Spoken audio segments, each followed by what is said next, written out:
What is going to happen with the November 18th, 2024 FMCSA Clearinghouse downgrade?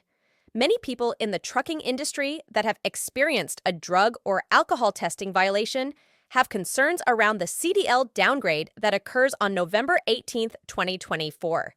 This video addresses the issue, what it actually means, and who is actually affected. First, let us see how FMCSA has the information provided at the Clearinghouse website. I will provide additional info along the way to help clarify. As established in the first Clearinghouse Final Rule, 81 FR 87686, drivers with a prohibited clearinghouse status are prohibited from operating a commercial motor vehicle, CMV. The second Clearinghouse Final Rule, Clearinghouse Certu, further supports this by ensuring that drivers with a prohibited clearinghouse status do not continue to hold a commercial driver's license, CDL, or commercial learner's permit, CLP. So, who does this apply to? This only applies to commercial license or commercial permit holders that have failed or refused a drug test or alcohol test and have not completed the return to duty process. For drivers that have completed the SAP program, they would need to have completed the return to duty drug test and be on step 5 or 6 in their FMCSA clearinghouse record. If they are on steps 1 through 4, they are subject to the downgrade. See diagram below. Which commercial drivers does the downgrade not apply to? Any commercial driver that has no drug or alcohol testing violations.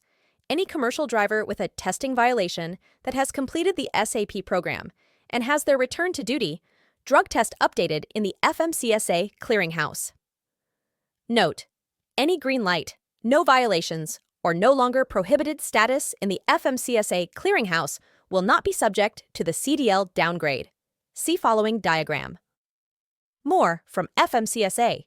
The Clearinghouse 2 Final Rule, 86 FR 55708, requires that, beginning November 18, 2024, state driver licensing agencies, SDLAs, must remove the commercial driving privileges from the driver's license of an individual subject to the CMV driving prohibition.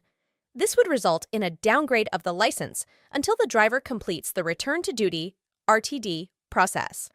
This means that, beginning November 18, 2024, having a prohibited clearinghouse status will result in losing or being denied a CDL or CLP.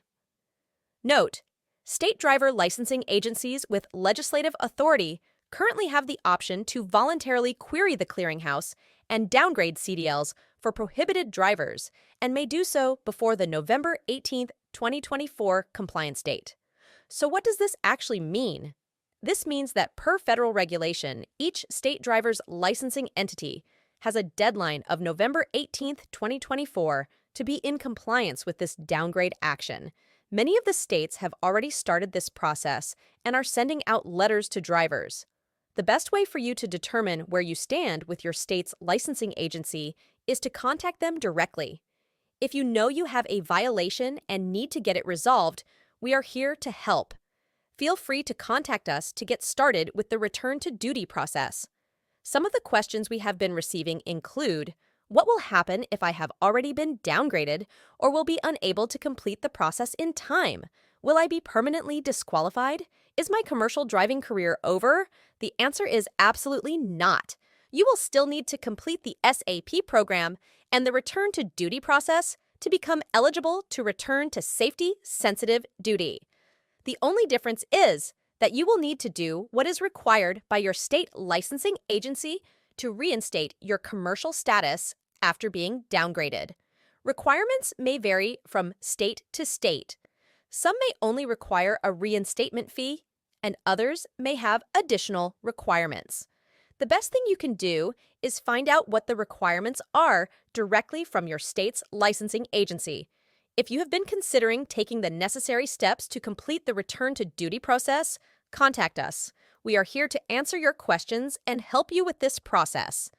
In many of the cases we work with, we can assist drivers with the return to duty process in a short amount of time.